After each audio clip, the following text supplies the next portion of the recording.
Welcome to the Winged Wheel Podcast. Here to talk all things hockey are your hosts, Brad Crisco, Ryan Hanna, and Evan Lobsinger.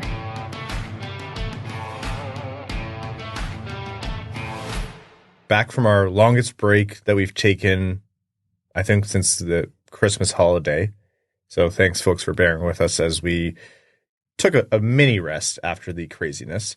And it was not even 12 hours after posting where Yzerman signed Tarasenko and traded Robby Fabbri away on a cap dump. And I looked at that and I messaged in the chat and I went, I'm not even mad. Like, you just knew it was going to come. I was at work when the news broke and I opened my phone, saw it, audibly cursed. The employee next to me asked, "What's up?" And I'm like, "The Red Wings just signed Tarasenko." And she's like, "Is that not good?" I'm like, "It is." She's like, "Why are you upset?" I'm like, "We recorded last night."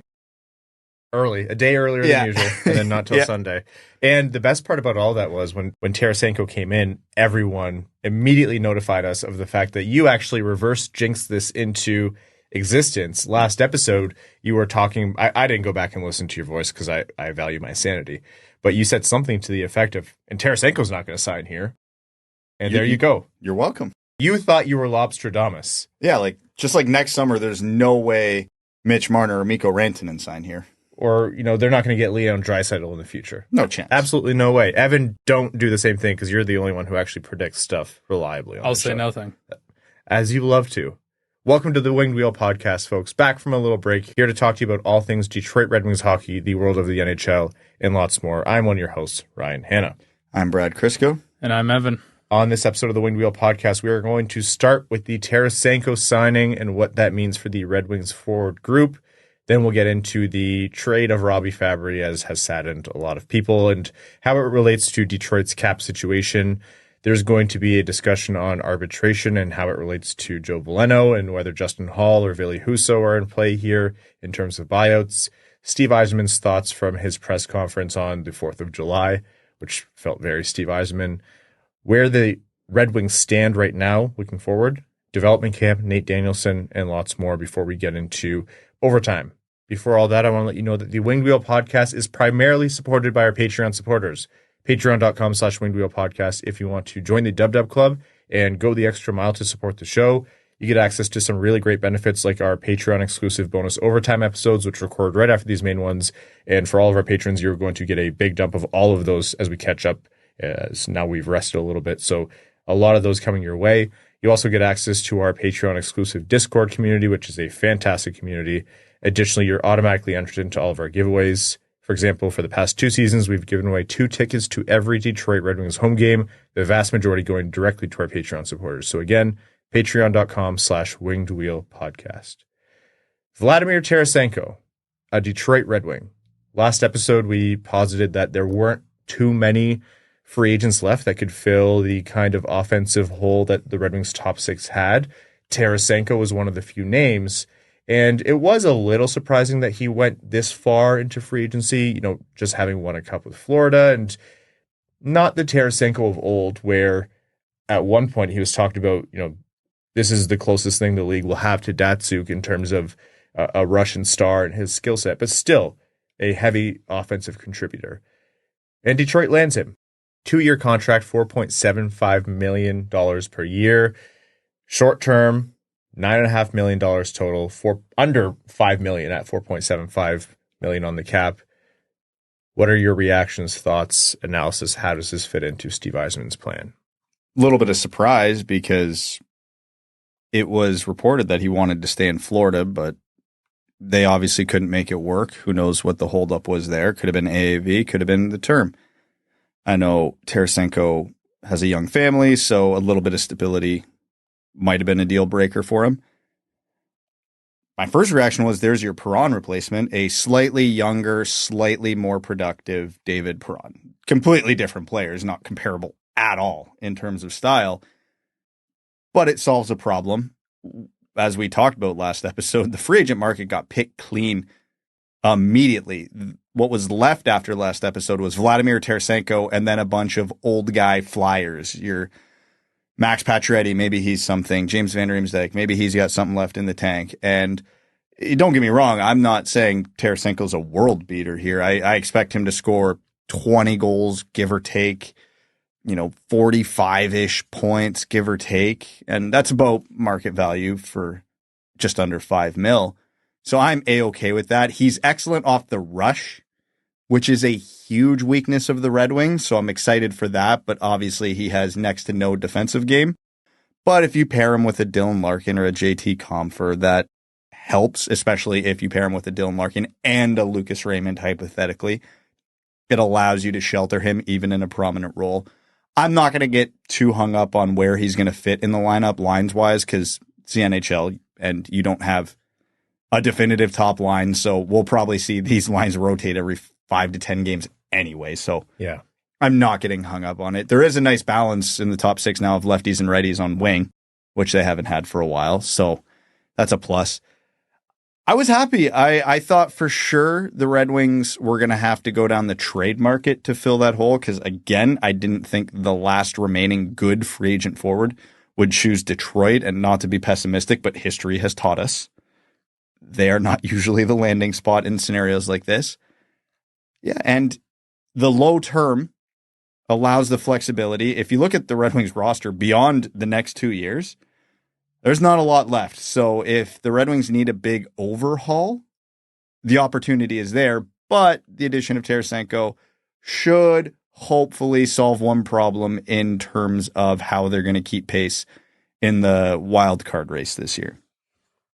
With Tarasenko's play, I talked about who he used to be and how exciting of a player he was.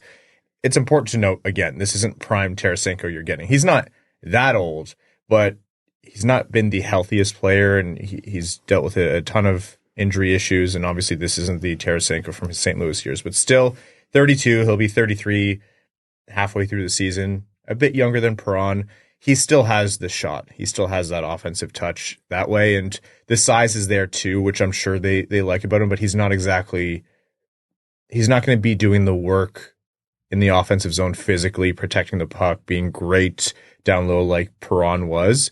But maybe they have ambitions of him being that way. But no matter which way you cut it, this is the shooting and the scoring and production that they needed to kind of replace to some degree in their top 6, or if you want to look at it a bit more conservatively, their middle 6. Like you said, Brad, we'll see how the lines shake out. I think that's going to dictate a lot of it. I think you're going to see it's not a one-to-one with Perron. You're going to see a little give and take in some areas. I think he has a chance to be more offensively productive than Perron was, and Perron was no slouch in that area, but he's probably going to frustrate at times with how disengaged he is, maybe physically, especially on defense. He's probably going to be less of a penalty liability than Perron was in terms of the ones that made you scratch your head.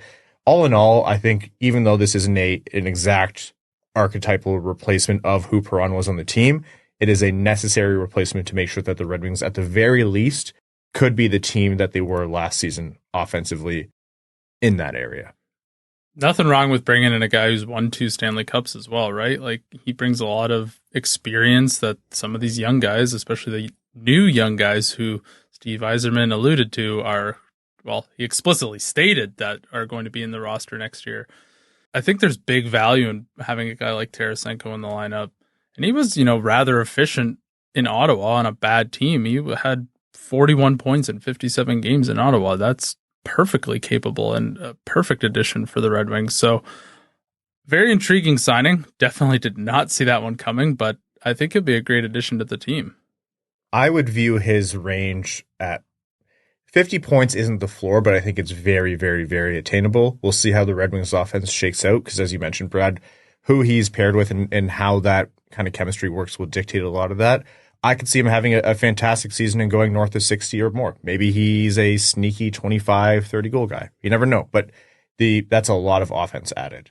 This is like the moves the Red Wings have made or were gunning to make. If you think about Stamkos and now Kane and Tarasenko, this is just like going through the last 10 to 15 years and checking all the boxes of when we were younger going, oh, what if the Red Wings added this guy on another team? And it's not a knock on it. Yeah, he's older now. It's not the Tarasenko you used to have, but it's just funny how hockey works.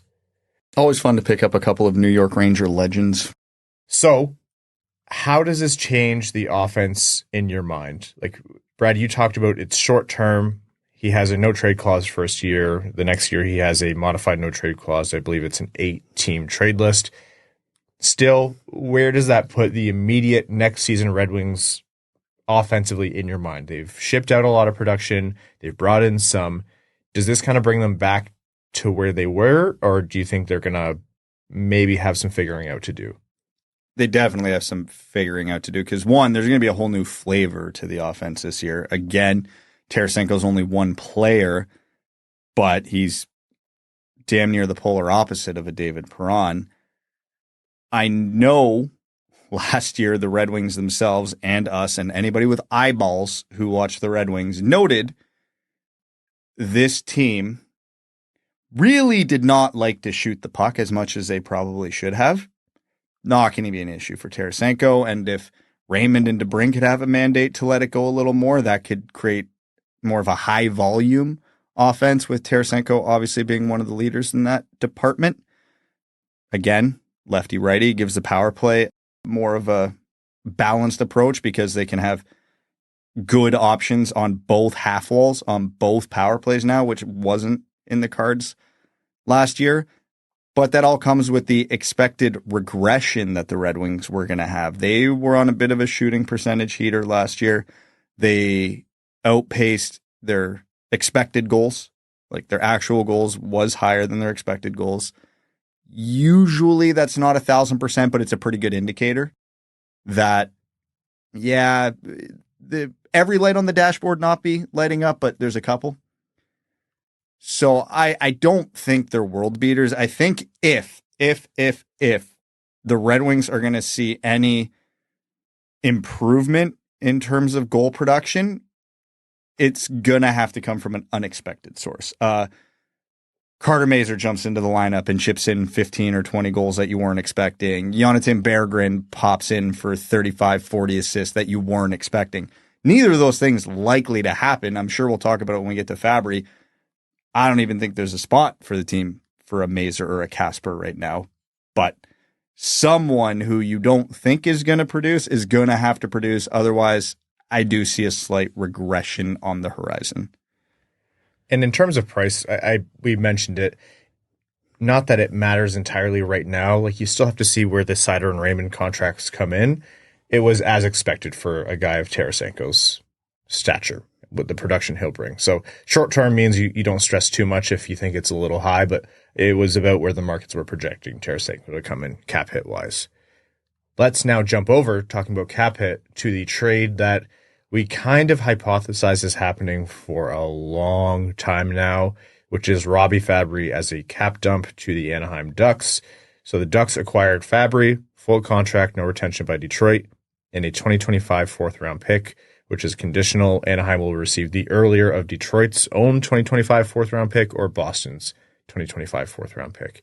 And in exchange, Detroit got, and this, he's a throw-in in the deal, not a player of consequence. This is an organizational depth goalie, but goaltender Gage Alexander. We were joking online, Brad, just acquire more goalies. That's the next move to come. Yet another goalie, even after Talbot and Campbell and the goalies Detroit already has. And another goalie was thrown in. Someone's got to run the net with Carter Gylander in Toledo. Yeah, it is what it is. You knew a move was coming. I would have preferred it not be Fabbri, but given the addition of Tarasenko and Tyler Motte, forward group was pretty full. We've all been sitting here as a fan base, as a podcast, banging the table. We need rookies in the lineup at some point. It's looking pretty full. So you look at, 14, 15 NHL caliber forwards sitting there. Robby Fabbri putting up sub 20 goals for $4 million. It probably was the obvious target. So Stevie calls up his old buddy Pat in Anaheim to do him a favor. It's almost you're what, $750,000 away from a 1-to-1 offset with Tarasenko. A-okay with that. We'll get into the roster in a bit more detail, but yeah, it had to be done. It's a shame because I think Fabbri is good depth scoring. Was $4 million a bit rich? Yeah, but not by so much where he was, you're pointing to the lineup and saying, yeah, Fabbri is the problem. I think it's probably a lot easier to have made this move now when he played 68 games compared to previous seasons where he missed a ton of time with his injuries. But still, it sucks to see Fabbri go. Like, he did what they asked him to do. I think he probably would have cracked 20 with more opportunity up the lineup. He didn't exactly break in, but he was useful in his depth role, and I think that was important for Detroit. And it's also good to know, like, Fabbri wasn't a perimeter scorer that was just a dime a dozen. I think he actually went to the hard areas more than people appreciated. He knew where to be, what spots to be in, especially to pick up rebounds too. In the latter of those two attributes, I actually think Berggren has himself, so they could replace a little bit of that in Berggren. But still, you hate to see Fabbri go. The meme was the trade was 1-for-1 between Fabbri and De La Rose, and he was exciting in Detroit, and when he was healthy, fans loved him for a good reason. And the Red Wings lost one of their best set of eyebrows on the team too, so he got more in that loss. After trading Athanasiou years ago, trading Fabbri now, Joe Veleno's probably sweating bullets. On arbitration, yeah. No, the eyebrow game, it's at risk. He's going to come into arbitration with some nice thin eyebrows. It's going to get him threaded. Is that what it is? Yeah. Yeah, it's a shame, but all you had to do is look at the cap structure and say if Yzerman and the Red Wings wanted cap space, if you look at the moves Yzerman made and how he's positioned this team, all the signings he's made for the most part, like 1-year deals, a few 2-year deals, like he is positioning this team to have the most cap flexibility possible. And that's part of why last episode we said, if you're hard on the Red Wings and what they did or didn't do in free agency, you have to at least appreciate that they didn't do another Franz Nielsen deal. There wasn't a Kopp deal in there. Like, he stayed away from the long-term contracts. So he's making sure he has that cap flexibility. So this all lines up with that. Yeah, and I know the Red Wings have north of $20 million in cap space right now, which would puzzle a lot of people. Why are they cap dumping? It cannot be repeated enough until it happens. A good chunk, at least 75% of that, is earmarked for Raymond and Seider, who do not have contracts as we speak. And in a perfect world, Patrick Kane's contract is structured that he's probably going to hit a few bonuses. Way better for the organization if those get absorbed into the cap hit this season rather than rolling over.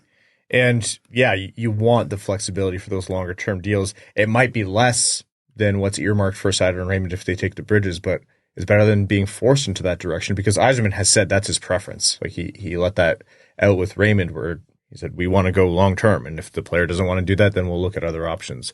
Something we also haven't talked about in terms of cap flexibility is, once you get past Seider and Raymond and the team is largely set for this next season, barring another move, there's some big names potentially coming on the market.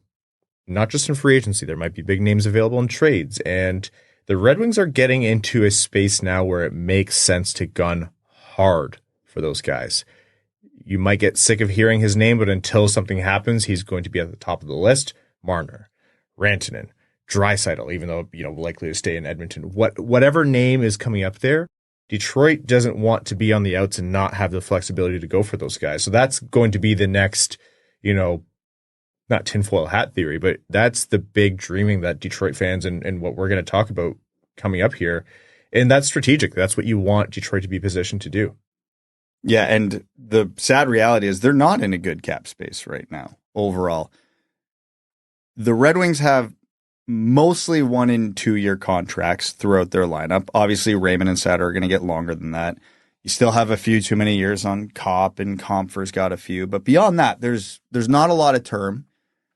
But for next summer, there's a surprisingly few amount of 1-year deals, and most of them are fairly cheap and inconsequential. So some cap gymnastics will still have to be done if the Red Wings do, in fact, want to go big game hunting next spring. It doesn't look like cap gymnastics that can't happen, though. Yeah, it all very looks doable. Very maneuverable. After this year, you've got 1 year left of Justin Holl. You've got 1 year left of Ben Sherratt. Ville Husso comes off the books. Andrew Kopp's contract's at a point where a buyout probably starts to make a bit of sense. There will be a lot of options to shed, and this is going to sound harsh, but shed dead weight off this roster. Again, not that any of these players are bad individually, but collectively they make a lot of money for not a lot of what you actually get on the ice. and cap gymnastics will be done. Also, say the line, the cap will go up too. All right, we talked about Joe Veleno elected for arbitration. He was the only Red Wing to do so. Jonathan Berggren, notably, for example, didn't. And that starts a process now where there still could be a settlement between now and the hearing dates. As the hearing dates are set, we'll have more updates for you. And they happen over a span of time. It's not all going to happen on the same day.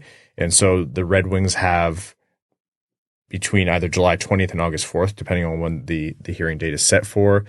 And they have until then to negotiate with Joe Veleno. But still, if he goes through the arbitration process, then it's not always like this, but it's typically somewhere between what the team puts forward and what the player puts forward in terms of their desired contract on a deal.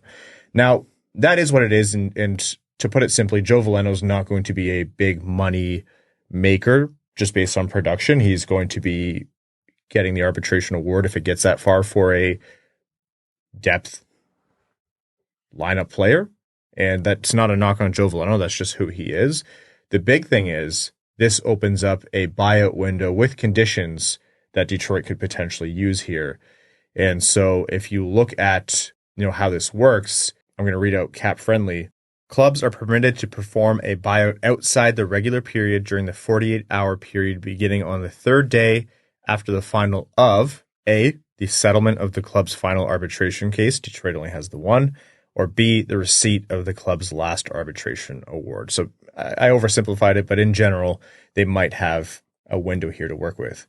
Notable, though, Justin Holl's contract is not eligible to be bought out. He doesn't make enough money. It is for contracts north of $4 million. And so really the only eligible candidate here that you would think realistically would happen would be Ville Husso, who has 1 year remaining at $4.75 million. There are other players who theoretically could be bought out, but Ville Husso's is the one that people would potentially be looking at. And given the cost of how much it is to dump bad contracts in the NHL right now, I think everybody can just settle in and anticipate Justin Holl being a Detroit Red Wing this year. Yep, and it's up to the team to make sure that works. So you still have some concerns on what's going to happen on the right side and where Petry's deployed and what have you. But ideally, it's not as like I think the best case scenario here is that they're able to deploy Justin Holl in a way, and this might be called a pipe dream by some, but you're able to deploy him in a way where he plays games. And then it's easier to sell him to other GMs as, hey, he can actually help your lineup. But as it is right now, just depending how those games go. You shelter. Yeah, it's because there's a reason he wasn't easily moved. Yeah, the ugly truth here is they have 3 right-handed shooting defensemen that are going to be in the NHL this year, and you have to pick one of Jeff Petry or Justin Holl to play on your second pairing. Unless you fill it. They're probably going to be trotting out 4 lefties a night in all likelihood. Collected a lot of those left-handed defensemen and goalies. They have 6 of them right now that could play in the NHL. And that's not even counting Wallinder or the other young long shots in Grand Rapids. Fun. You shoot left, right, Evan? I do. So you would have been more likely than me to be signed to the Red Wings this summer. That is true, yes. Notwithstanding that we're both pretty terrible at hockey. I played on the right side, though, so. You were opposite side? Yes. How'd you find that? Not good. I was going to say I hated playing the left side. He stood there for the 1 tees and everything else was a letdown. Yeah, coming around the net on your backhand is a recipe to get blown up. The fear when you have to go reverse is real. Yeah. That is Detroit's contract situation with Tarasenko coming in, Fabbri going out, Veleno's arbitration case, and potential buyout window. And with Berggren, not a lot doing there, although there has been a lot of positive kind of conversation from Yzerman about Berggren. We'll get into that momentarily. First, let's hear a word from our sponsors of the Winged Wheel podcast. This show is sponsored by BetterHelp. It's so easy to get caught up in comparing our lives to others, especially with social media constantly showing what seems to be everyone's life highlight reels. It's said that comparison is the thief of joy, and trust me, we've all been there. That's why therapy can be such a game changer. It helps you shift your focus from what others have to what you truly want for yourself so you can start living your own best life. Therapy can help you build self-confidence, manage stress effectively, and develop healthier habits. It's not just for people who've been through major trauma either. It's for anyone looking to better themselves and their mental health. If you've been thinking about starting therapy, give BetterHelp a try. It's completely online, making it super convenient and flexible to fit into your schedule. You just fill out a quick questionnaire to get matched with a licensed therapist, and you can switch therapists anytime at no extra cost if you need to. Stop comparing and start focusing with BetterHelp. Visit betterhelp.com/wingedwheel today to get 10% off your first month. That's BetterHelp, HELP.com/wingedwheel. Pretty indicative of how chaotic things have been with the draft and then free agency and the Stanley Cup final. And with news dropping, we knew it was going to happen at an unideal time. It wasn't just the Tarasenko signing and the Fabbri trade. The Red Wings also signed Tyler Motte, which we didn't forget about, but just in the scope of covering everything that happened right after we recorded, we forgot to actually distinctly mention Tyler Motte. It was a 1-year deal, $800,000, so you're not talking a lot on the cap hit, but that is a depth of the lineup player in all likelihood. Tyler Motte is a player. You are getting a penalty kill specialist, an incredibly capable defensive player. And there are bigger questions here, which we'll get into when we get into the Yzerman presser conversation and where this team is and how much room for rookies. But if you look at, fans of other teams or Tampa Bay, they're pretty sad to lose Motte. Like, he does his job really, really well. He's a role guy, but is a very effective role guy. 29 years old. So Tyler Motte is it's not a massive needle mover, but it speaks to what Yzerman was looking to add in terms of team defense. Michigan. Yeah. Yeah. If Michigan, Red Wing.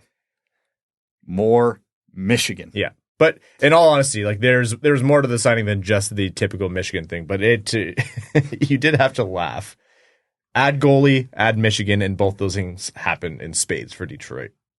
Hey, it's not like the Red Wings also don't have a penchant for falling in love with super defensive forwards. 1 year, $800,000 is a perfectly fine way to fall in love. That is you buy them an extra scoop of ice cream on your date, not, you buy them a house and tattoo their name on your chest after 3 dates. The minor qualms I had with this signing had nothing to do with Tyler Motte or the amount of money they're paying him. Yeah. Good player. Good for what he does. He'll be effective in his role. Exactly. Let's get into Yzerman's conversations with the media. He had his press conference. We mentioned before he hadn't spoken to the media yet, which indicated he was still working on other stuff, which is historically accurate for Yzerman. Motte, Tarasenko, namely the Fabbri trade. And then he spoke with the media on the 4th of July. So I had to laugh a little bit when by then everyone had held out on vacationing for as long as they could. I was actually visiting Mount Vernon when the presser started, so I was like, I can only, I'm going to have to watch this back later. But still, we did hear from Steve Yzerman, and not too many surprises in terms of what he said. I think to start off, one of the things that was interesting, unsurprising, but still interesting to think about is that they were in on one of the major names in free agency, but it just didn't make sense with the roster, and they'd have to do too much surgery roster and cap-wise. So a few names get thrown around there. I think Steven Stamkos is the most bold, the loudest name, but there are a few other options that could have made sense. Marchessault could have made some sense, but we'll never truly know. I am fascinated to know the thought process behind everything that transpired. Like, does Kane or Tarasenko happen if they don't swing and miss, or they don't think they're going to swing and miss on whoever this big name was? I think Kane does. I think Tarasenko, if it's a forward, no. And it wasn't a strong defense group, so I would guess it was a forward if we're talking big name. Well, I think there were a lot of names out there on defense, and there were actually a massive amount of years and dollars shelled out on defense too. So I actually think it could have been a defenseman. There were some names that were thrown out there that, were interesting. And I thought, that one makes sense too. But I think Stamkos is still just the whole you'd have to do surgery thing. That to me screams Stamkos 4 years at $8 million. Like, that's a lot of money. Marchessault more term, but much less money on the cap too. Yzerman did also say that he's not ruling out another move, and everyone's pointing to DeBrincat last year happened on July 9th, so a couple days from now at least. But he's not working on anything at the moment. you take all of this with a grain of salt. How much does Steve Yzerman actually willingly share? Almost nothing. It's usually pretty calculated. But this seems to be the roster largely as it is, barring a major move. And Yzerman kind of said what we said earlier. He feels largely about this team the same way he did last season. You know, he noted that he wants some improvement on team defense, and he thinks that they will get that with the additions and changes that they made. And he's hoping that the addition of Tarasenko and improvements from guys like, you know, Raymond continuing to progress, and obviously Tarasenko and Berggren in the lineup. And he noted Berggren, which I thought was interesting, will offset the loss of production as well. But he said, like, this is still a team where if they stay healthy and they get good goaltending and have good chemistry, then they'll have a shot at the playoffs. So to me, that's the same tier, the same category as the previous season Red Wings. Yeah, I think anybody with common sense looks at this roster and realizes how similar it is to last year. Because first of all, there's not a dramatic amount of turnover. And in a lot of instances, you can 1-to-1 replace the guy. Gostisbehere gone, Gustafsson in. Perron gone, Tarasenko in. Like, you can see the exact correlation of what they were thinking. I think this team's going to score a little less, but I like their goaltending situation better. Not that Cam Talbot's going to be a world beater, but he was definitely better than any Red Wings goalie last year, and he'll give them a bit more stability. And if Lyon is streaky again, but only playing 35-ish games, that's very, very okay. So little bit of offensive regression, little bit of goaltending progression. Yeah, you're probably hovering somewhere around 88 to 93 points again, depending on health and progression of some young guys. Now, I do think there's obviously, and we talked about the outlier potential of any individual player last episode and in previous episodes, and I think the same applies for overall team results. Maybe they come out and they just, everyone improves to the nth degree, and some other move happens and Seider is just so freed up on defense that he then takes the next big step, kind of like we saw Raymond take. A lot of things can happen where, yeah, maybe 95, 96, 99. It's not out of the realm of possibility, but, you know, you look at the numbers, like you said, Brad, you just look at what went out, what came in, the kind of players. Will Gustafsson work on the right side? I actually really laughed when Max asked him if they think Gustafsson will work on the right side. And he's like, we're going to find out. I love when Yzerman's serious answers are presented as jokes. He's like, and that's the most honest. He's like, yeah, well, there's no hiding anything. Like, this is very obviously the experiment we're doing. You can see the roster. We'll find out the same time as you. Exactly. But yeah, this is largely, and Steve Yzerman said it himself, the same position they were in last year. And I'm going to couple this with Yzerman noting that he feels some pressure, but it still made sense to keep the course. It kind of goes back to what we talked about last episode. Like, you can be frustrated that they didn't make the moves to get themselves, you know, decidedly into this is a playoff team or should be playoff team position. But the flip side of that coin that you still have to acknowledge if you hold that very reasonable position is you didn't want him to go out and shell out a ton of years and way too much money for Stamkos, or let's say if you think Roy got overpaid in free agency, which is maybe another name that he was in on. It's a holding pattern. He's holding his cap flexibility for future years. He's holding the cap space for long-term, in his hopes, long-term Seider and Raymond contracts. It's interesting to note that he feels a little bit of the pressure, and I think you're seeing that reflected in some parts of the fan base too. But yeah, there's no surprises really in what he said in the press conference, because there's no surprises in terms of how the roster construction, and I think you can look at that as a frustrating thing, but also a good thing depending on the angle. It can be a good strategy when you're watching every other GM in the league seemingly just throw money at the UFA crop this year. So it's a lot of what we've come to expect from last year's Red Wings, which is fine. I think the teams around them have improved as well, so it'll be very interesting to see if they can make the playoff race. But I think one nice aspect that we didn't have last year is we get to watch Simon Edvinsson for the full year, and we get to maybe see what we're going to get out of a full-time Berggren. What does Albert Johansson bring? So there is a nice new element to this team as well. also hopefully a full season of Patrick Kane as well, because he came in halfway through last time. So that's all really good to note. Another thing that Yzerman mentioned and talked about, and obviously you can see like Motte being the most recent name in this space, but team defense.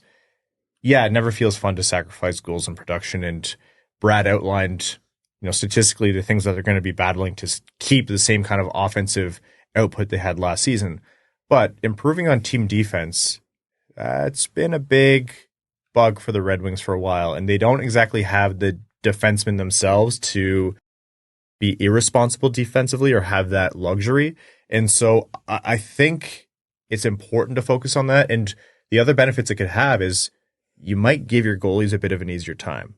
Like, I don't think you can rely on Husso and Lyon for 82 good games in all likelihood. Now they brought in Cam Talbot, which will alleviate that. Campbell is poised for the AHL, but like we mentioned last episode, he might get a stint depending on how things go with injuries or whatever. But if your team defense continues to improve, you are less likely to have goalies get caved or completely worn out for certain stretches of the season, and it becomes a little bit easier to play the crease and they can shine a little more. And that could help, the net. You might have lost goals, but you're probably going to avoid a lot of blowups or blowouts. Yeah, and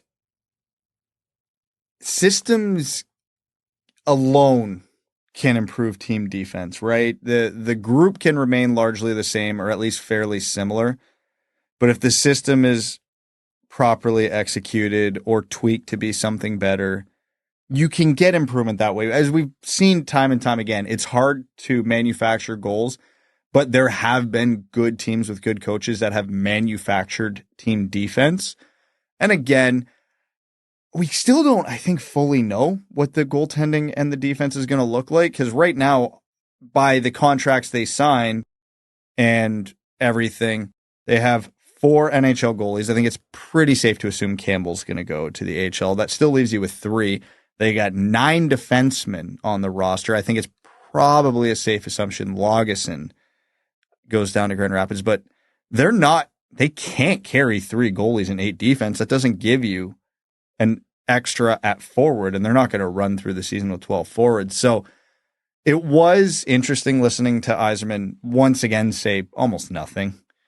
But I think he's in a real tricky spot right now because he needs to subtract. He needs to find spots for young guys. Berggren, Edvinsson, Johansson. How many games they play, who knows? But they're on the roster. I would like to see at least one of Kasper, Danielson, or Mazur play the majority of the season. As of right now, there's no spot for them. Injuries happen. And hey, I'm not going to sit here and whine and moan and be angry about there not being a spot for them. If one of them comes into camp and earns it, obviously, and they still send him down because of a numbers game, I'll get a little upset then. But injuries happen, underperformances happen.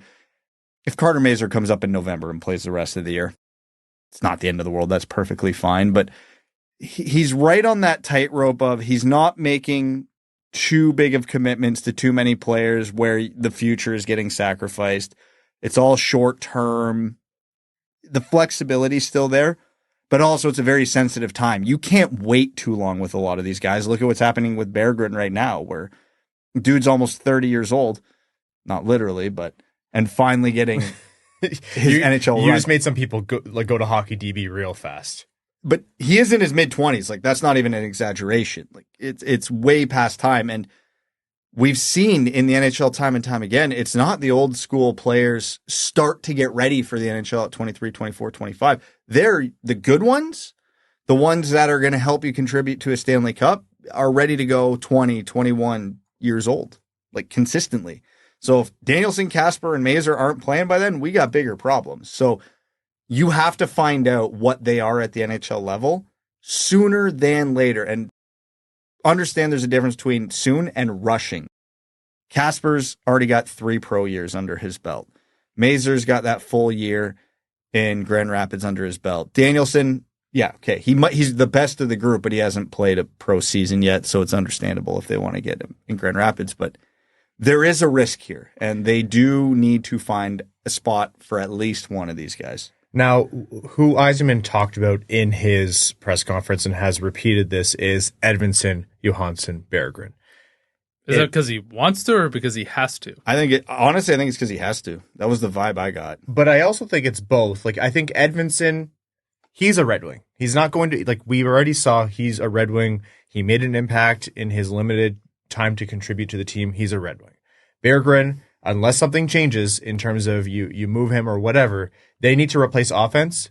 He can't go through, without going through waivers. He's on the team unless something changes. Johansson is the one where I think he's saying that because it's a little bit more, that's mostly just because he's no longer waiver exempt as well. That I'll concede.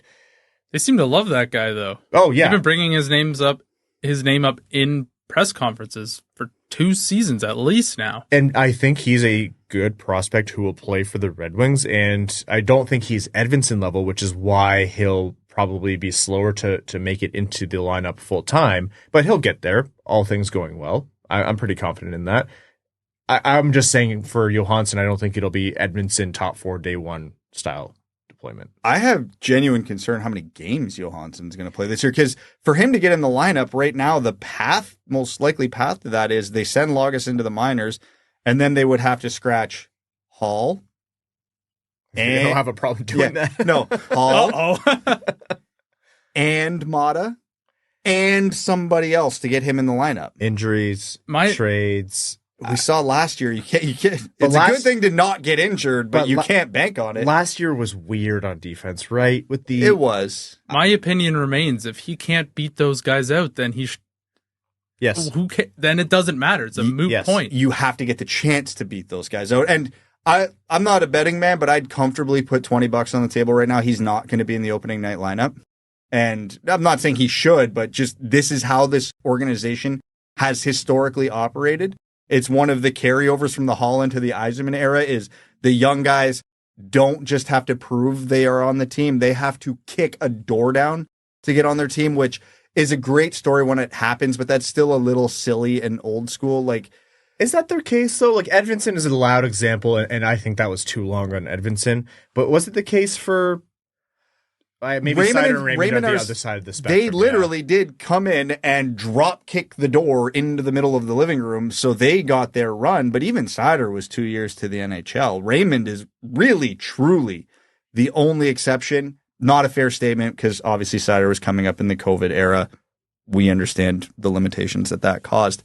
But I think Mazur should have got at least a 9-game look last year. I think Kasper should have gotten a look. I understand they had a lot of value to Grand Rapids playoff run and you wanted them to ultimately end up there. And I largely agree with that. But you needed to see what they were in the NHL at some point last season. And now we're staring in the face the likely scenario where we're not getting an extended look at them again this year. I think people's counterpoint would be, well, the Red Wings are trying to make the playoffs, so you can't just inject AHL guys into the lineup. But my counterpoint to that would be, I was watching an AHL team for a few months during the last season, so I would have had no problem with them doing that. I think you have to see how camp plays out too. Like the expectation is Danielson's going to come in, have a relatively strong camp, and then he'll start the season in the AHL, and you'll see where it goes. Maybe he comes in and is an absolute dynamo, and they have no choice, and you make a move. Kasper, maybe same thing. But I think it's still the Danielson path.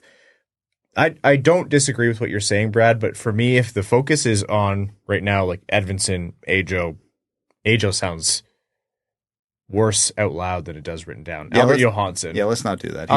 I'll give that one away. Yeah. And Berggren, that's the foundation that's the bare minimum that you need to start with, and that's in my mind what they've committed to doing. It might actually make it more difficult for those guys to get called up because they already are consuming so many rookies from Grand Rapids. This is my callback to last year where we had this exact same conversation. This entire episode to me reminds me of this time last year. Because we were saying let me tell you about the next couple of months. Day right now. Well, no, because it's been a known problem for a while, a good problem by and large, where, hey, you have a lot of really good prospects who are very close to NHL ready. The longer you put this off, eventually there's going to be a year the dam It's a has snowball. to break and all of a sudden you're putting 5 rookies in your lineup. I'd rather rip the Band-Aid off and do it this year than keep kicking that can down the road. And again, my larger point being, if we're looking at Marco Kasper 2+ years after being a top 10 pick, not being ready to make the NHL team, Nate Danielson being on the older side of his draft because he's a late birthday, a year out, not ready to make this team. Carter Mazur's in his 20s now, not ready to make this team. You have a much bigger problem. It means this young core we're betting on to be the future of this team. Guess what? You don't think they have it. And I know they're young, but they're not that young. And that's why I would have liked seeing some of these guys get looks last year when the Red Wings were in the dumps, or just make a determination on what your chances are to make the playoffs. Because then you would at least have an idea. You're not just relying on preseason and what their training camp performance looks like compared to their peers. We would have known, okay, Carter Mazur's actually playing better than we expected. We don't need to sign Tyler Motte. That's what I would have preferred to see in this, the continual over-ripening of players. But hold on. Carter Mazur kicks down the door in the AHL. You just waive Tyler Motte. You bury it. But that's money you've spent for. I don't care, but it's off the cap. Yeah, I don't care about Chris Ilitch's money. Yeah, Ryan's absolutely right, but my only counterpoint to that is time and time again, this organization has shown they will not do that. Those veterans get every last benefit. It's the only critique I have of Yzerman that is the same critique I had of the previous regime. They will not scratch a Fisher, scratch a Veleno, scratch a Tyler Motte hypothetically this year to get these guys into the lineup. Again, Evan's point is perfect. All of December and all of March, we watched an AHL team go out there and get consistently blown out by the no longer existent Arizona Coyotes. And this organization went, no, now is not the time to get a look at these guys who, by the way, were on fire in Grand Rapids at the time. Okay, but on fire in Grand Rapids who are trying to make a run of things. And yes, the Red Wings had a dumpy streak in there. How much of that was driven 80% by Dylan Larkin being out all of a sudden? And that's not in December, but I think there's I'll let you finish your point, but I think there's merit to when you're in those losing streaks, all of a sudden an AHL guy comes up, because I think it kicks those guys in the ass a little bit to say, here's some guy trying to take your job. I think we even brought that up in March and saying they need a warning shot. They need now eventually it was Edvinsson, which was great, but the problem, and we're talking about forwards a lot right now, but my ultimate point of why you have to be careful with this is playing out on defense right now, because how much more comfortable are you throwing in Albert Johansson as your number 6 defenseman opening night if you've already got a full year of Simon Edvinsson under your belt? Yeah. Instead of parading out 2 rookies on defense, you're only parading out 1. I'm still not concerned about Simon Edvinsson being a full-time player this year, and it doesn't change my opinion, because if Albert Johansson is better than Holl or Motte, fine. Put him in the lineup. That's great. We've actually improved the defense if he's better. For me, it's the forward group, which is the bigger perplexion for me, because you can put Danielson on the third line. You can shelter his minutes. You can't really do that with a rookie defenseman all that well. You can put him on the third pairing, but he's still got to play defense in the NHL. I would much prefer we took looks at some of these guys last year for X amount of games just to see, what do they look like in a short stint. And again, I'm not going to start flipping tables opening night. Injuries happen, underperformances happen. Where I'm going to start flipping tables around Christmas if we haven't seen any of these guys. Okay, I'll put this forward. Edvinsson, full-time Red Wing, of course. Berggren in the lineup, barring a trade. I think the organization has talked about it enough, and they need the offense. He'll be a middle 6 at best winger, probably a bottom 6 winger, but in offensive deployments and on the power play. Albert Johansson is playing, call it 40% of the games. And by, let's say, end of January, you've seen 10 to 20 games total of the smattering of other prospects coming up from Grand Rapids due to injury or whatever. Are you happy? I'd like a little more than 10 to 20, and I definitely don't want Johansson playing less than half. But were in the range of reasonable at that point. I think that is within the realm of possibility, and the only things that could bar that from happening are Detroit is healthy and Detroit is doing well. And at that point, like your very valid points of, you need looks at these guys eventually, you need to work them in eventually. They stand, but it's kind of what you ran into last season of they're doing well, and so you don't really mix that up. I agree. I would have liked to have seen an injection somewhat. I don't think they would have changed much, but you want to see the injection of the youth, especially during the low points. And that's what I hope would go differently this year. I mean, I hope the low points aren't as long and obvious as they were, but I don't know. I don't think I'm not panicking yet. And that just could be because I've done, 12 hours of travel today and I'm too tired to be preemptively, anxious about it. I think there's still a whole offseason of potential moves to be made. And I think you need to see how camp plays out and see who earns it. I don't think it'll happen, but if Kasper and Danielson and Mazur all come out and have god-awful camps, then this is a moot point because you don't want them to be on the team. But what if they don't?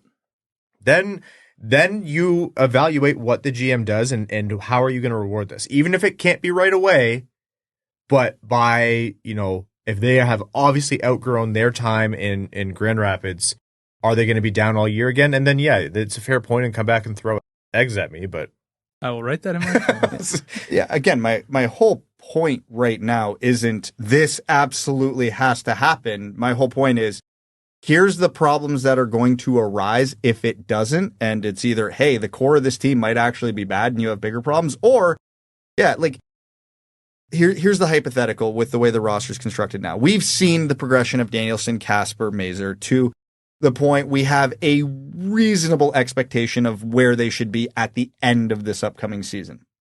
And I think for all three of them, with certainty, we can say if they spend the full year in Grand Rapids, they are 100% beyond a shadow of a doubt ready for the NHL next year. I don't think there's a case to have any one of them down a year longer, a game longer.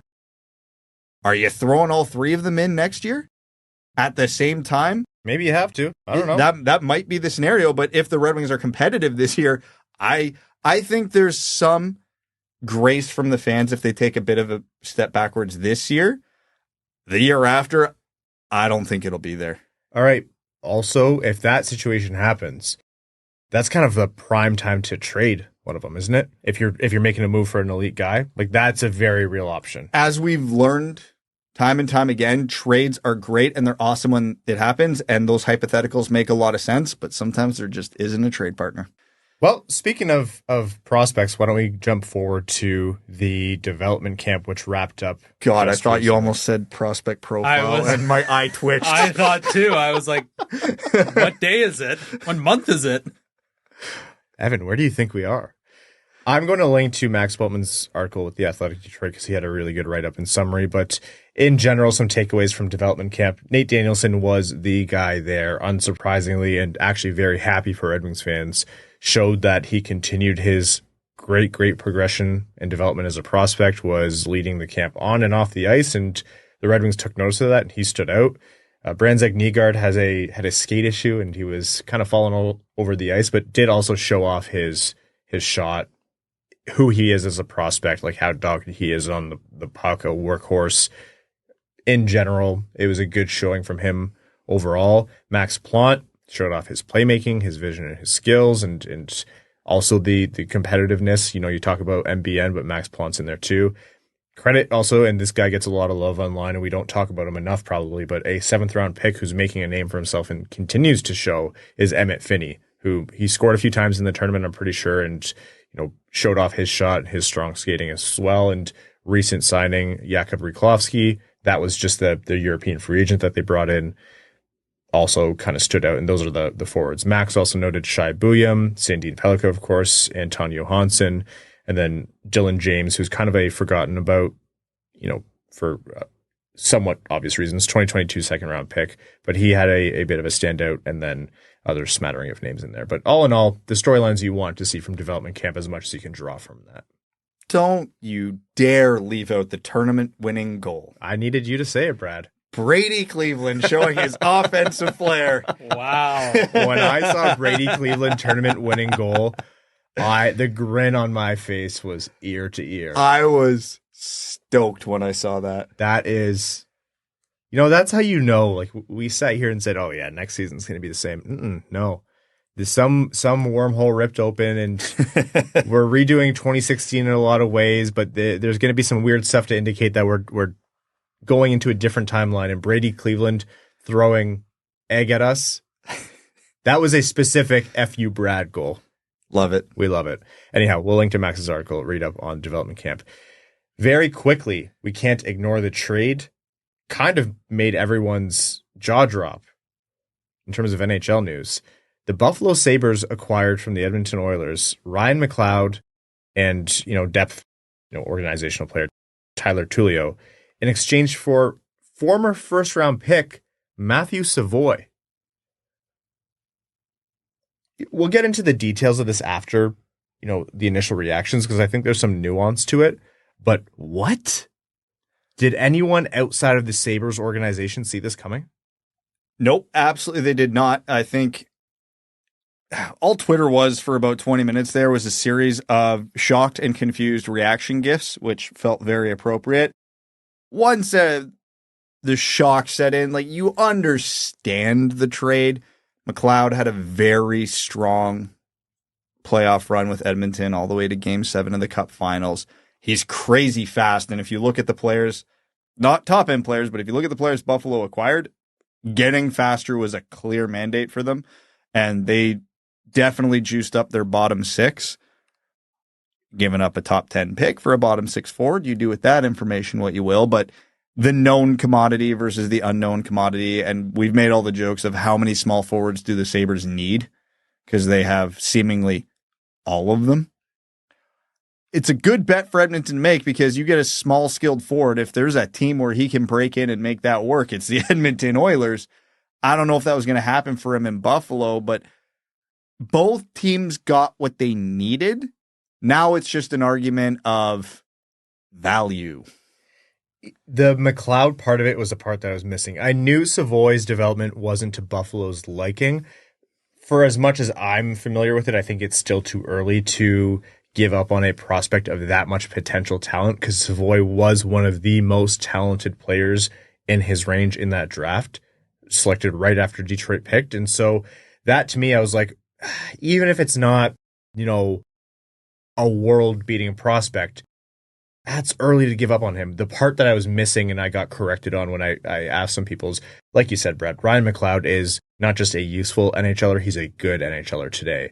And the reason Edmonton was willing to give up on him is, one, they got Savoy, and that is cheap potential, and if they hit on that, that is massive. And two, McLeod's going to need to be paid soon because he is an effective NHLer, and when you're paying Draisaitl and McDavid and others, cap space is a premium. An entry-level contract is very valuable to the Edmonton Oilers right now, beyond just whatever Matthew Savoy could be. Now, acknowledging that Ryan McLeod probably got dumped on too much in terms of the reactions to this right away, this could be a coup for Edmonton if they turn Savoy into something. I think the most likely outcome is that it doesn't turn into anything, and McLeod is actually, on balance, the more effective player if Savoy is not going to pan out. But I don't think it's, if it's north of 50%, it's not by much. If Savoy hits, holy, he could play with Jeff Skinner. Now who's collecting small forwards? I think that would be a huge, huge haul. And like you said, Brad, it's a good risk to take for Edmonton. 100%. They've got the absolutely loaded top of the lineup where they can roll the dice with their depth a little bit. It's bit them in the past when they, threw the dice and missed. Yep. But if it hits, it's a huge hit. And again, I think McLeod was needed for Buffalo. They had a severe depth issue. Now they have a really good third line forward. So it's we're willing to give up a guy who might be a really good second liner for a guy we know is a really good third liner. I also had it suggested to me that McLeod could be, middle six. Edmonton, that's much, much less likely, but for Buffalo, yeah. So shocking, but surprisingly made more sense than at face value. All right, we are going to jump into overtime on this episode of the Winged Wheel Podcast. Overtime, again, is brought to you by our Patreon supporters, patreon.com/Winged Wheel Podcast if you want to support the show. our patrons allow us to do things like continue to make the Winged Wheel podcast run through the off season, make the show bigger and better. As well, you allow us to support the Jamie Daniels Foundation through initiatives like Winged Wheel Podcast Nights in partnership with the Detroit Red Wings and the Grand Rapids Griffins. You also allow us to create and produce other great content like Expected by Whom, hosted by Prashanth Iyer and Sean Shapiro, and do lots more. So again, patreon.com/Winged Wheel Podcast. The bonus episodes, the giveaways, the Discord, all of that and lots more are some of your benefits. Thank you, as always, to our patrons.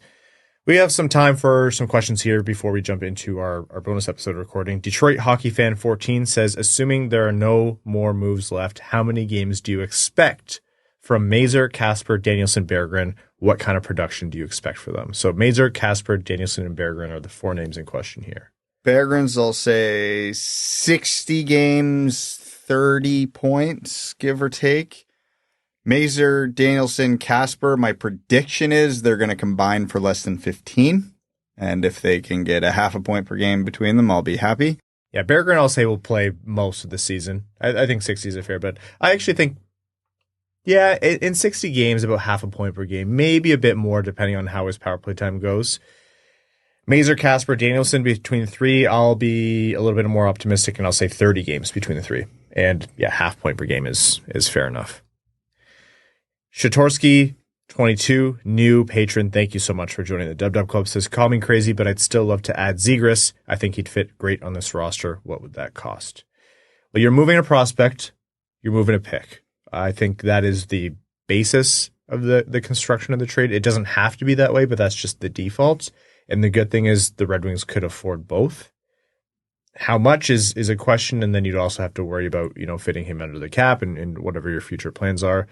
But he wouldn't be cheap. You're talking first-round pick, premium prospect, that kind of thing. Which I don't think the Red Wings are in a position right now where they should give up their 2025 first. Because we talk about if everything goes right, this team could get into the playoffs. You can very easily see the path there. Mm-hmm.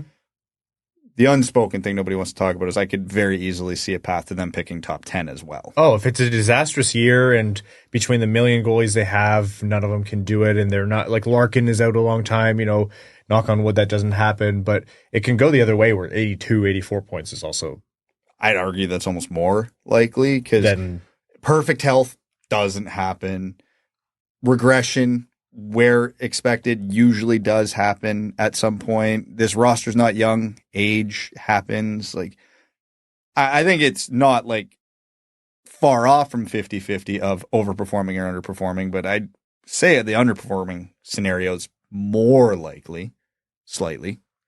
Jay Gollum says, as an NHL player going from one team to another, how much does the culture and climate, environment, and how it's run from top down, etc., change or matter to a player? For example, how much might it change for Perron, Wellman, etc.? Do some players really care about an organization, team, etc.? How much do you think this matters to a player, and what would be the top things that are important to a guy that's under their control or not with their career? There is no linear answer here.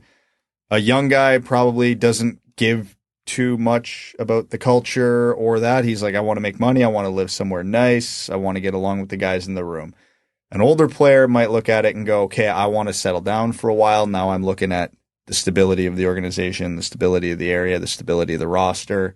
Where can I, put my roots in, my family? Like, there's so much that goes into this decision. It's almost impossible to list off all the reasons. Yeah, it makes you respect guys in the modern NHL more and more who are like, I want to go to an organization that I think can win. Because as players get more agency, no pun intended, and they exercise that right a little bit more, the premium markets, the biggest name cities, the nicest climates, the lowest state income tax states, et cetera, they get the focus, and for real reasons. I mean, if I was an NHL player, how am I going to sit here and say I wouldn't chase the money? You can live in a great city, but work for a bad company, though. Yeah, and that's very fair. Some guys don't get to that level of thinking because they think of the dollar value. Oh, yeah. And another thing is, like, the families matter too. And so if you have the choice between, the middle of nowhere, you couldn't drive 8 hours. You can just say Winnipeg. You could, yes. Or, somewhere with a beach, a lot of people's families are going to want the beach, right? And that's just a generic example, but I really respect guys who are like, no, I want to go to this organization. Like you said, Evan, it's a good company to work for. They're going to win a cup. They have Connor McDavid to play with, etc. In Winnipeg? Well, no. Things would have to go very wrong for Connor McDavid for that to be the case. It makes it all the more important for the Winnipegs of the league to be better run, more tightly run organizations than the beach organizations. Next question from Josh Stella says, what would you think of a trade revolving around Askarov from Nashville? Would something like Kasper, Augustine, and Berggren for Askarov and something else be something you'd consider to lock down the future in the crease? And Askarov-Cossa pairing would look great down the line. Nope. Am I crazy for thinking, like, Askarov's a great prospect. It should be a great goalie. He's unreal.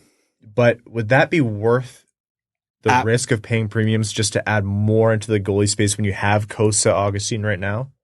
Absolutely not. There's no reality the Red Wings should be thinking about that. They have 2 premium goaltending prospects and a severe lack of upper tier prospects up front and at defense beyond Edvinsson. Like, they need to hold on to that core with everything they got right now. They can't be going and giving those guys up for a goalie when that is probably their least pressing issue in the prospect pipeline.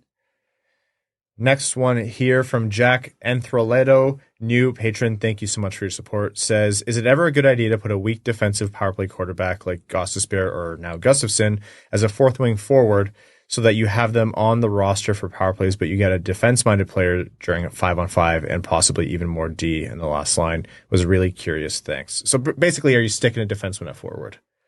Now that I'm actually thinking about it, I don't hate it. Some players, I think that's a forward playing defense, and you need to sometimes call a spade. It's really hard to do. Like, anyone who's played their position, forward or defense, for a long time, you'll appreciate the intricacies of the game that get lost when you don't play that position all the time, and amplify that to the nth degree at the NHL level. But for some guys, it works. Brent Burns is the extreme example. It's a lot easier to play around with that on power plays where they're moving more and more positionless over time. Bush Lightyear says, was starting to hear some Aaron Ekblad rumors after day 1 of free agency. I like the fit, but not sure I like the number. Shoots right and has grown into a more physical role after years of unfortunate injuries, maybe limiting some top-end upside as a number 1 pick. Averages half a point per game in an 82-game season. Thoughts on the player and the fit, concerns on durability, and is this just due to the Trouba train going off the rails? But first time, long time. Thank you, Bush Lightyears. Off the top of my head, he has 1 year remaining on his contract. Immediate no. He is going to cost a lot. You are not giving up premium assets for 1 year of anybody. I know we've been banging that drum for the last 2 months to the point where it's obnoxious, but it's worth repeating. The Red Wings are not at a point to be paying for rentals in the trade market. 1 year free agents are a different thing entirely. Well, when these come in, I always assume with an extension, and that would be the idea. And for Ekblad, it would be almost like, drafted practically out of Windsor. And he is a Michigan man then. Close enough, and I know his family has ties from the region as well, so I get it, but still, it's what the next contract would cost, and I think he's more name than player. He's a great defenseman, don't get me wrong, but what he would command on the open market would be scary, I think. Yeah, but that's also kind of where I'm at with a lot of these guys now. It's like, let's just see who gets to market. I'd rather overpay by $1 million a year than give up a first-round pick. Wings in the Wild says, hey boys, medium time listener and brand new patron. Thank you very much for your support, Wings in the Wild, and welcome to the Dub Dub Club.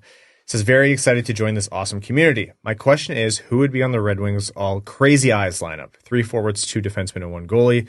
The obvious locks for me are Lyon in net, Edvinsson on defense, and Rasmussen up front. Husso, I think, would be the one in net, right? Are you guys out of your damn minds? You're going to disrespect newly crowned Brick Tournament champion Jimmy Howard? No. Sorry. Current Red Wings. Oh, okay. I was going to say, like, congrats to Jimmy, by the way. Yeah. And the junior Red Wings. Winning what's basically the minor Olympics. Current, crazy eyes? Are Lyon, we talking Edvinsson, Rasmussen up front, but not sure who the other 3 would be. Are we talking crazy or like crazy intimidating? Just the way the eyes look. I don't know. Take your flavor. Because Lyon's the obvious answer there, because that guy, he's missing a few screws in the best way imaginable. I do think you can, like, Husso can make a case, so maybe one of them gets put up.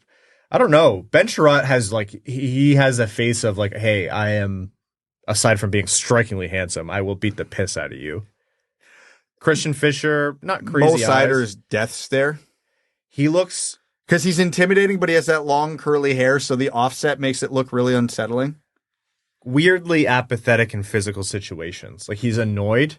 And that's not inherently scary, but you are a little concerned. Like, what do you know? I just punched that guy in the face and his reaction was annoyance. Yeah. That's probably concerning. Now we have to see how the season plays out, I think. Yeah, forward, there's not a lot of great candidates coming to mind right now, if I'm being honest. The eyebrows, the crazy eyes. Oh, man. What is this team? Do we even know him anymore? No, just kidding. All right. We're going to wrap up this episode of the Winged Wheel podcast. Thank you all so very much for tuning in. Really, really appreciate it. The offseason now feels like it's starting and we can start to look forward to the season ahead. And you never know. I said that out loud. So Yzerman's definitely going to make a move right after we finish recording. Thank you to the sponsors of this episode, as well as all of our Patreon supporters. It means the world.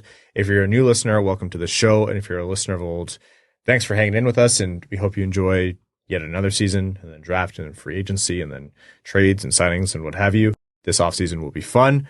To all of our name level supporters on Patreon, we can't thank you enough, and we can't have done this without you.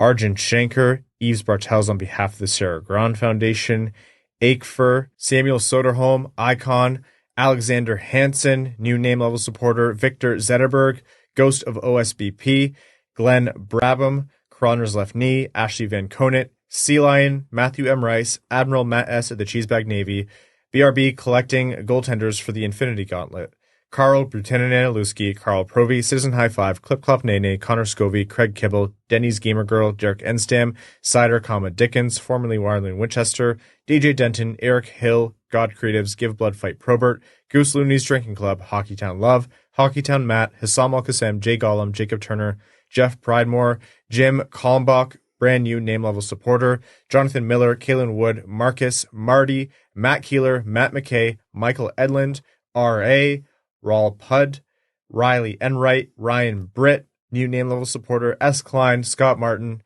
Skeletor, Scree and Lube. That's what I appreciate about you. The Yzer Type, Wallman's Elite Dancing D, Yzer Plan Stan, General Andy Bohan of the Cheesebag Army, Sam Bankson, A.A. Ron, A.B., Adam Rose, All Motor No Hands, Axel Sandin Pellikka, Bellingham Acid Balls, Chimkim Nutgets, Chuck Buffchest of Tarpless Goon, Commander Ben Barron of the Cheesebag Space Force, Connor Leighton, Corey Prida, Darren Fick, Datsukes Dangleberries, D-Bots, Eric Nance, Fire Bear Halter, Frank Stanley, Gene Sullivan, Griffey Boy, Ian, James Pridemore, Jeremiah Dobo, JM Rhapsody, Joey Jojo Shabadoo, John Evans, Derogatory, John Ingalls, Josh Yelton, Keenan O'Donohue, Brad is Wrong and Plays Like Sprung, Kevin McCracken, Quaz, Les Grossman's Ungodly Firestorm, Linda Hull, Michigan Boy Navs Country, Ophelia, Salt Lake Sugar Girly, Steven, The Hodag, The Hat 123, Throw the Road Puss, Trent Thorough, Wings and Pizza, Wings fan in St. Louis, Scott, and your second favorite patron. Thank you all so very much. Talk to you midweek. Thanks for tuning in to the Winged Wheel Podcast. Be sure to check out wingedwheelpodcast.com, where you can subscribe to the show on iTunes, Spotify, or wherever you get your podcasts. You'll also find links to other ways to support the show, such as Patreon, official podcast apparel, and more. And don't forget to follow the show on Twitter at Winged Wheel Pod. And of course, the hosts at Brad Crisco, at Ryan Hanna WWP, and at Hockeytown Evan.